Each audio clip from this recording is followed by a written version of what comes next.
This video on social media purports to show terror groups linked to Islamic State and Al-Qaeda, which move freely about large areas of the Burkina Faso countryside, attacking civilians and security forces alike.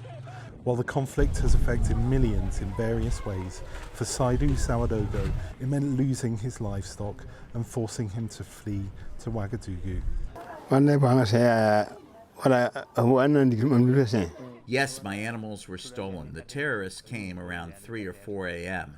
They came in large numbers that day and took around 1,000 sheep and left. A few days later, they came back to the market and took everyone's cell phone away, and that's when I decided to flee.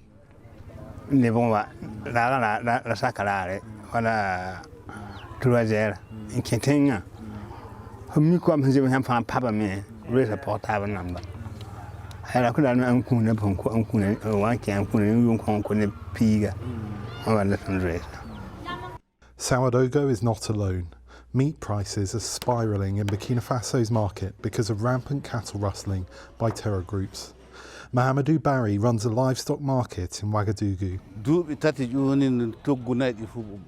The animal prices have increased over the past 3 years due to insecurity. Many people were killed and animals were taken away. 3 years ago, the price of animals started $300 to $430. Today, the price starts at $700. Before, we earned more, but it is a lot less these days. A toxic mix of factors are causing food prices at markets to soar across the region, according to the UN's World Food Programme, WFP. At the same time, it says a record 28 million people are food insecure in West and Central Africa. Cattle rustling by terror groups is just one small factor. According to the WFP, major reasons for the price rises in Burkina Faso include a high demand from neighbouring countries for food grown here. There's a high demand in the region. So that's one aspect in terms of market dimension. There's a second one, which is the conflict. And of course, it has an impact of how can you still continue to harvest? How can you make sure that your market are up and running in terms of Burkina Faso? And the last one is also the economic impact of the COVID-19.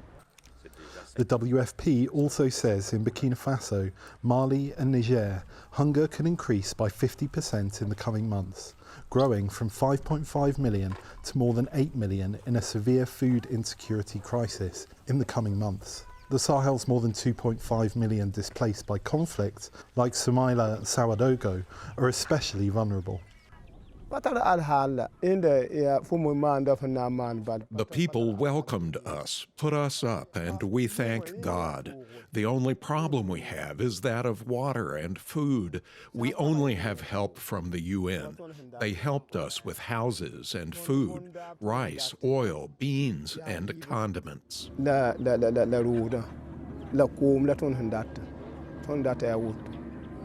Meanwhile, the WFP says it will have to cut rations to those displaced by conflict if it does not receive more funding soon.